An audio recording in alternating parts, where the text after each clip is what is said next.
Le market timing, qui peut se traduire en français par prévoir le marché, est une stratégie qui consiste à vouloir acheter au plus bas du marché pour ensuite revendre au plus haut. Vous vous doutez bien que c'est le rêve de tout investisseur. Vous avez peut-être déjà vu des vidéos ou lu des articles qui vous expliquent que cette stratégie-là ne fonctionne pas.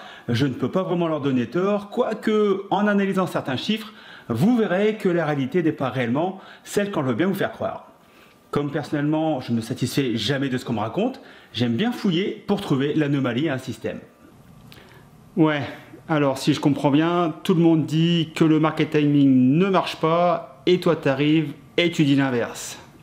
Oui et non, je dis simplement que le market timing est plus rentable, mais seulement en théorie, et comme pour beaucoup de choses, on ne dit pas en théorie mais en pratique, et parfois c'est bien dommage. Pour étayer mon propos, je vais donc vous montrer deux études qui pourraient bien contredire le fameux mythe du market timing.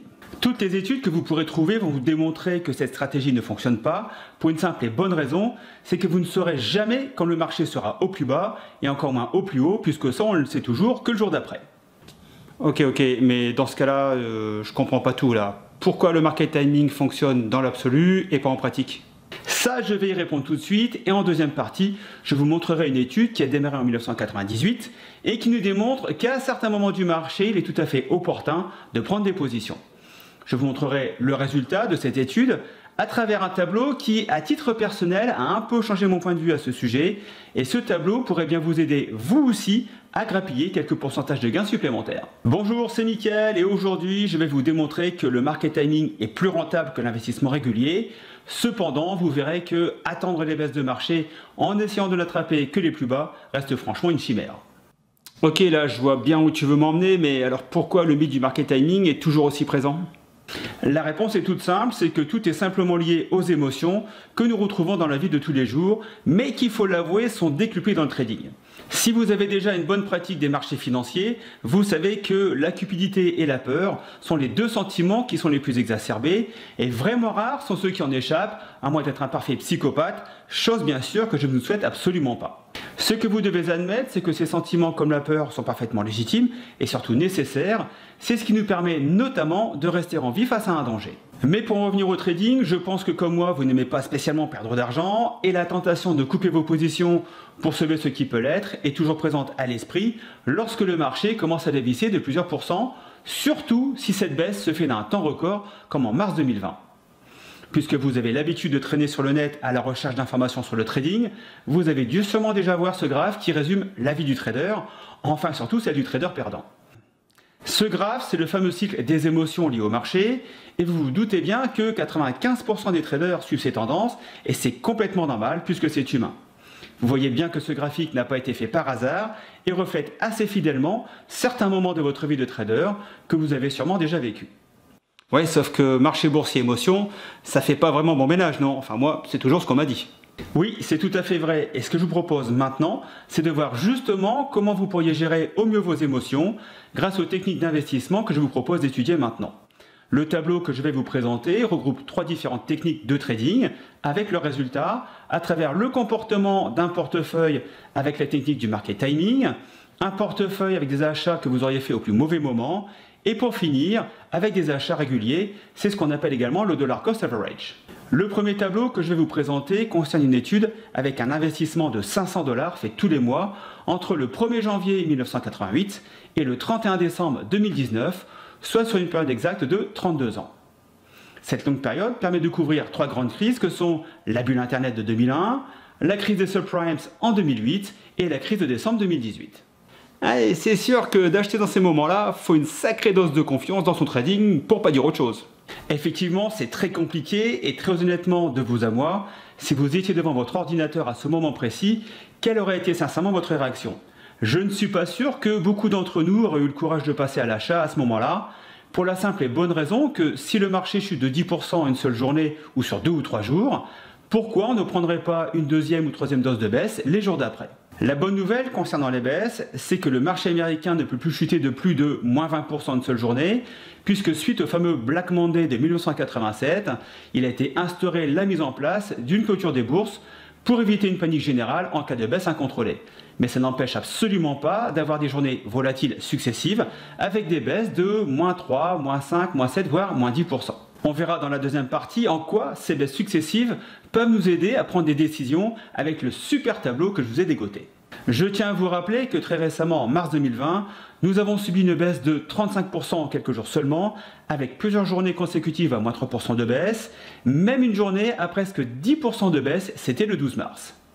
La baisse cumulée de 35% était la baisse la plus violente qu'ait jamais connue le marché boursier. Même en 1929, la baisse n'avait pas été aussi rapide. Et oui, vous pourrez dire à vos petits-enfants que vous avez vécu un moment historique. Lorsque nous avons tapé les moins 35% de baisse, qui a pu prédire à ce moment précis que la baisse s'arrêterait à ce niveau et n'allait pas toucher par exemple un moins 50% dans les jours suivants? La réponse, absolument personne, car dans la panique, il n'y a plus aucune rationalité puisque nous sommes dans un mouvement de foule incontrôlé. Pour bien comprendre ce phénomène, je vous recommande la lecture d'un très bon livre qui n'a absolument rien à voir avec la bourse, mais qui pourtant en est le fondement. C'est le livre de Gustave Le Bon qui s'intitule « La psychologie des foules ». Je vous mets bien sûr le lien en description. Mais revenons à notre étude avec nos 500 $ d'investissement par mois. Sur 32 ans, si vous aviez juste épargné 500 $ par mois que vous avez mis dans une boîte à chaussures, vous auriez à la fin la modique somme de 192 000 $, ce qui est déjà pas si mal. Avec ce système d'épargne basique, si l'inflation est importante, pas sûr que ce procédé soit super rentable à la fin. Voyons la stratégie du market timing, c'est-à-dire de n'investir que lors des plus bas. En investissant les sommes cumulées pendant des mois avec une prise de position uniquement lors de ces 3 plus bas, vous auriez acquis la somme de 1 235 760 $. Troisième stratégie, vous êtes un super mauvais trader et vous avez acheté au pire moment à chaque fois, c'est-à-dire à la veille des corrections de marché. Si vous aviez réellement investi avec autant de malchance, votre portefeuille au bout de ces 32 ans aurait valu 577 532 $, ce qui reste quand même une performance honorable. C'est quand même presque 3 fois mieux que de laisser simplement son argent dans une boîte à chaussures. Avec la stratégie du dollar cost average, vous investissez tous les mois sans exception 500 $, peu importe la tendance du marché, qu'elle soit haussière ou baissière. À la fin des 32 ans, votre portefeuille aurait fini avec la somme de 1 183 224 $. Ok, là tu annonces des chiffres, c'est bien, mais quelle base tu prends pour calculer tout ça? Alors ça, c'est une très bonne remarque puisque je dois effectivement préciser que ces sommes sont le reflet d'un investissement sur un index du S&P 500 tout simplement. Il est clairement impossible de faire cette étude sur un panier d'actions qui rentrent et qui sortent du portefeuille pendant 30 ans. Alors, que peut-on réellement déduire de cette étude? Je vais vous donner 5 façons de voir différentes. Premièrement, il vaut mieux investir son argent que d'épargner. Nous l'avons vu, c'est nettement plus rentable. La preuve est que les 3 investisseurs ont tous gagné de l'argent. Alors oui, les grincheux vont me dire que je n'ai pas pris en compte la taxation. De toute façon, elle change tellement souvent que c'est pratiquement mission impossible à calculer. Sinon, il vous reste le PEA qui lui est défiscalisé et je sais que les Français adorent la défiscalisation, alors profitez-en. Deuxièmement, si vous appliquez la technique du dollar cost average, vous constatez que c'est une très bonne stratégie puisque vous finissez millionnaire à la fin de vos 32 années d'investissement. Troisièmement, même si la performance d'achat au pire moment est honorable, il vaut mieux quand même avoir quelques notions de bourse pour éviter justement de rentrer sur les plus hauts pour améliorer votre performance. Certains indicateurs peuvent vous aider à déceler ces moments critiques en sachant que de toute façon, vous n'achèterez jamais non plus exactement au plus haut tout le temps. Quatrièmement, vous voyez bien que la clé de la réussite reste l'investissement sur du très long terme. Je tiens à préciser que cette étude vaut ce qu'elle vaut, car si vous investissez sur des actions, vous pourrez toucher les dividendes et les réinvestir pour jouer les intérêts composés qui vont améliorer grandement votre performance finale. En cinquième point, vous voyez que la technique du market timing fonctionne très bien, puisque le gain est supérieur au dollar cost average, mais vous vous rendez bien compte également que techniquement, c'est impossible d'investir au plus bas et de revendre systématiquement au plus haut.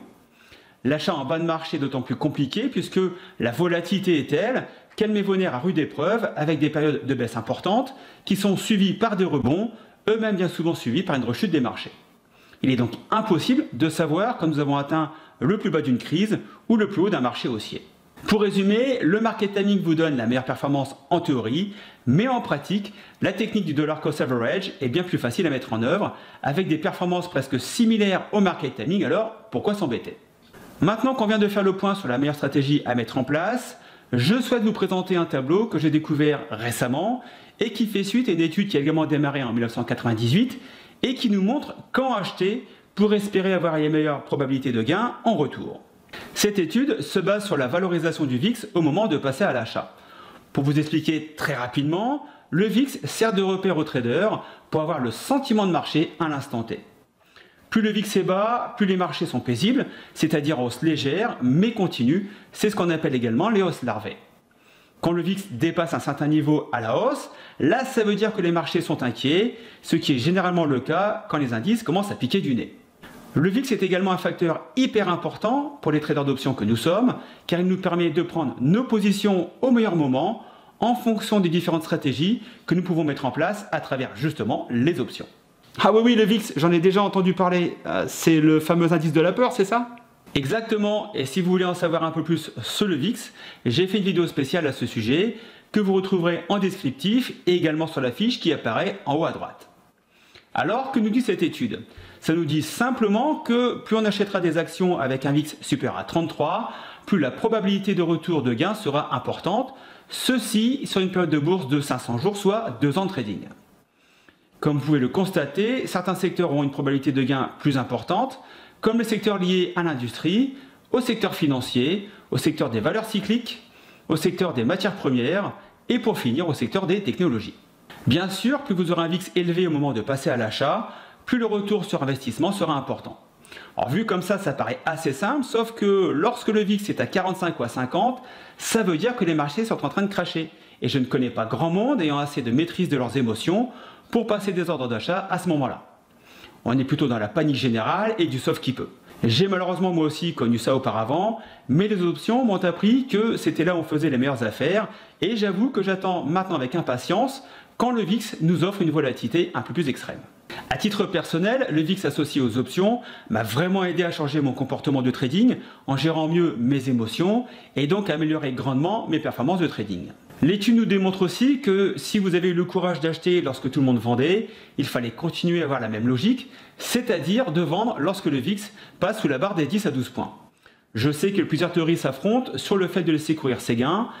Personnellement, je suis assez partisan de ce principe, mais en manageant mes positions, c'est-à-dire soit en se mettant sur un PRU 0 ou en prenant des gains en fonction d'objectifs préétablis.